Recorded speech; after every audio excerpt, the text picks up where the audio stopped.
Guys, I decided I wanted to do a video. I am here at the Palo Alto VA hospital up here in towards San Francisco, and yeah, I am here working with a neurologist, or not a neurologist, rheumatologist. That my neurologist assigned me to because he said my condition was more related to a rheumatological disorder versus neurological, which I'm still having a hard time understanding why, as you know, the debilitating neurological symptoms that I have. So, I guess I think that how I want to start this series, because I've already done several videos, is to talk about what happened when I came back home from Iraq, or the things that happened out there as well that kind of snowball effect until 2018, and I went downhill after that. So I guess I should start by telling you guys where I was stationed at. I was stationed at a Taji, Iraq, and there's a lot of history with chemical exposure out there. A lot of burn pits everywhere. Saddam Hussein actually kept biological weapons out there. That was one of his facilities that he stored them at. While I was in Iraq, I started getting a lot of headaches, a lot of insomnia, wasn't able to sleep very well, and we had a pre-mission briefing one day for some training, and I had gone in to talk to the medics, and they asked me if I had ran to get my pre-mission briefing, and I told them that I had not, and they said that my blood pressure was really, really high. And they said when I get stateside to go ahead and check it out. Didn't think much about it. I was young. I was 19, 20 years old, so hypertension just kind of came and gone out of my head, and I didn't really think much about it. I did start developing a lot of respiratory issues in Iraq, and they went ahead and put me on, I think, Advair, a couple other ones, trying to improve my airway issues. And yeah, I started developing insomnia towards the end of my deployment, and yeah, it was just really bizarre. It wasn't totally detrimental. I didn't really understand. I mean, I felt pretty sick pretty often out there. We have a lot of pictures of us standing, in and around the burn pits, using barrels to burn out there and whatnot. Barrels that were found around Taji, and you can only imagine what was in them.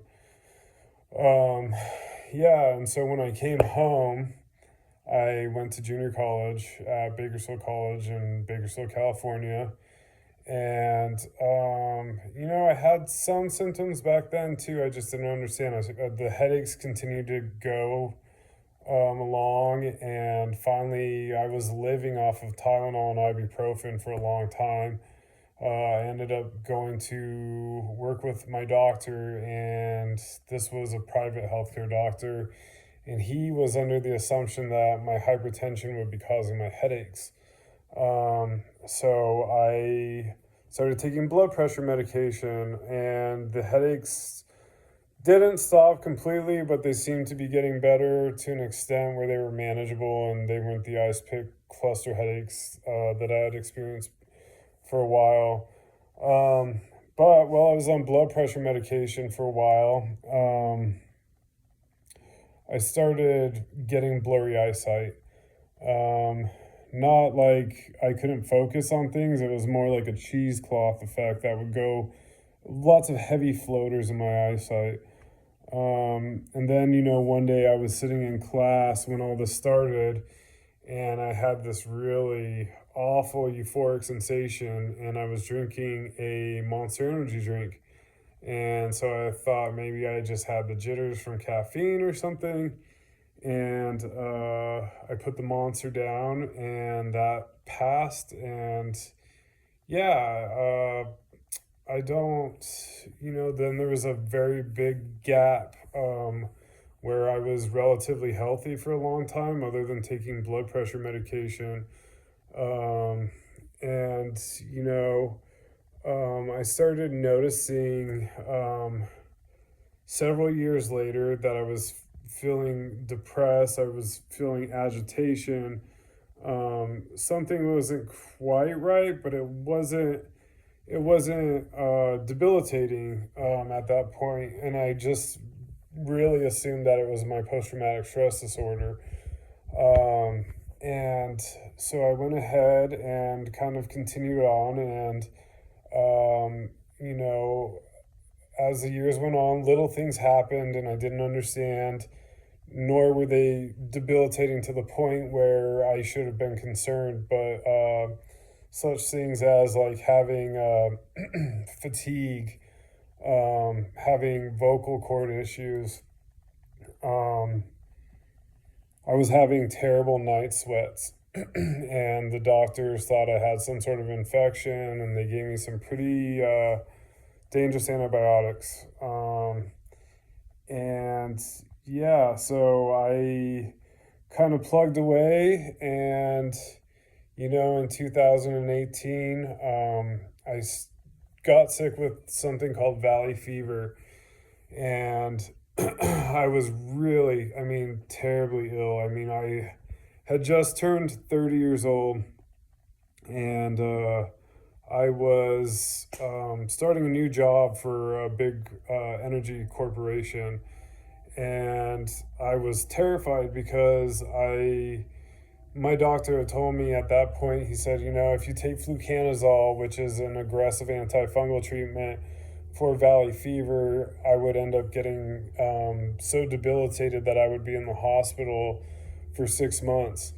And that terrified me because I had just started this great new job and I was making good money. And so I was like, nope, no way, I'm not doing that. He said, your body's more than capable of fighting off the fungal infection. And yeah, it was debilitating. At least I thought that was what I was dealing with at that point in time. But that was when I was 30. I had gone from 260 pounds down to 200 in less than a month, and I had withered away. And I remember my family and friends were really concerned, and I didn't, that this was just kind of like the tipping point of what was going to happen in the near future. So at 30 years old, I was dealing with lots of chronic fatigue. And this was like right after my birthday. The fatigue was so bad that I could barely get out of bed. And I had thought, is this just part of getting old? Or, like what is going on?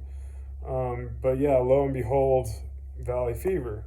After the valley fever, I developed shingles on the left side of my face, covered this whole section, misdiagnosed several times, went to the ER in Antelope Valley, and they told me that I had something called cellulitis, which was kind of like a staph infection. They put me on antibiotics. I went to a doctor, private doctor, and he had told me it wasn't cellulitis, that it was shingles. And he said that I had developed shingles because I had a valley fever infection that had weakened my immune system, so shingles activated. And that was really interesting. So after the shingles, I developed a lesion on my arm that kind of represented a bullseye. It's not Lyme disease. It was something probably familiar or a little similar to like a fungal infection or something. But the odd thing is that this thing on my arm just kept coming back and coming back. At the same time, I was developing a lot of itchy skin in my nether regions, and I was like, what is going on? And it was debilitating itchy skin. I mean, to the point where I was just sitting there and scratching until I bled, and I was having a lot of urinary tract issues that were unexplainable. Um, and I think the most frustrating part for the doctors is that they couldn't figure out what was going on. They did urinalysis and they did some ultrasounds. We did CT scans.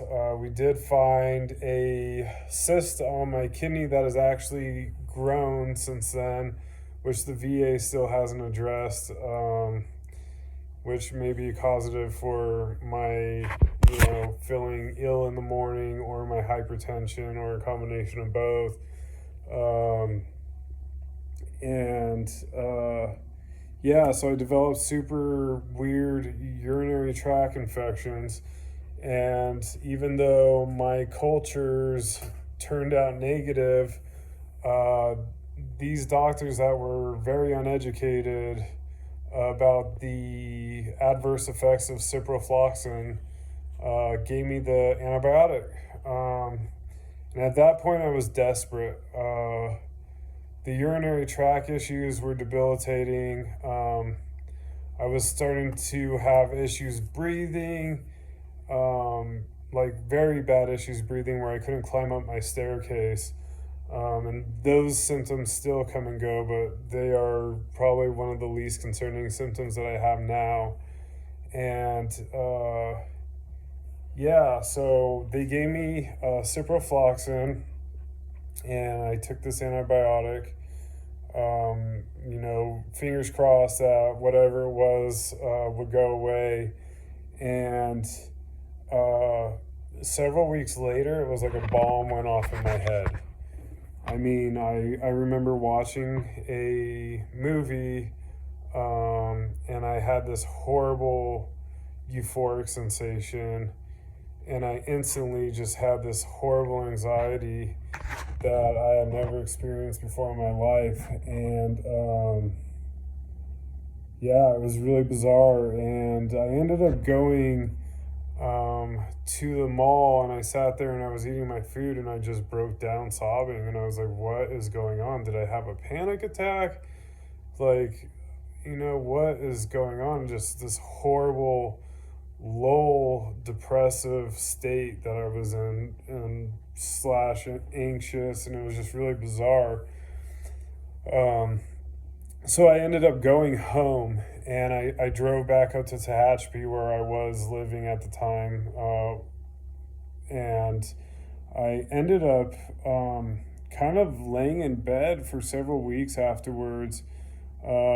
Really high grade fevers, lots of hot, cold, just body aches, insomnia, very weird psychological changes. And honestly, I didn't know what was going on. And I chalked it up all into some sort of anxiety disorder or panic attack, or but the thing that was really hard for me to understand is why I felt so physically ill.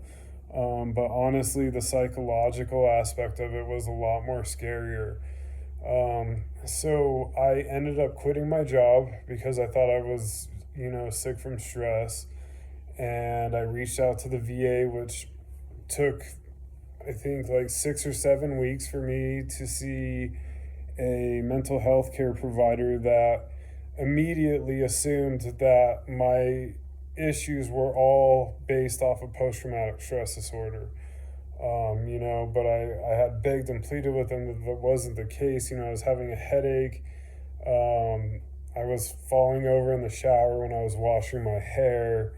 I just really couldn't understand how it was PTSD. I mean, I had PTSD since 2007. We were in 2018, and all of a sudden things were just like that. And now I'm here today, and I believed the doctors for a while, and I entertained their ideas, and I took medication, and I still take medication in hopes that maybe it might possibly click one day and make a difference for me, but it hasn't, and I think it's all the damage from this antibiotic that I took and the combination of, exposure to the burn pits. And yeah, so, when you are experiencing something and your gut is telling you, hey, something's wrong, and you've had multiple doctors tell you that you're not right and that it's all in your head, listen to your gut, because I'm about to share some stuff with you guys that's going to blow your mind, and it's probably going to piss you off a little bit, but it took doctors 4 years to find the stuff that I had been asking them to look at 4 years ago. So yeah, I'm going to share more with you a little bit later, but today was super, super rough. Lots of dizziness, lots of, it just doesn't feel like enough blood is getting to my head, which creates a lot of anxiety and frustration for me, and made the drive really challenging, all the way up here to Northern California every time I need to go see a doctor. So I'll check back in with you guys. Wish me luck tomorrow, my rheumatological appointment, and hopefully we can find a few more things that are going on. All right, much love. Talk to you guys later. Bye.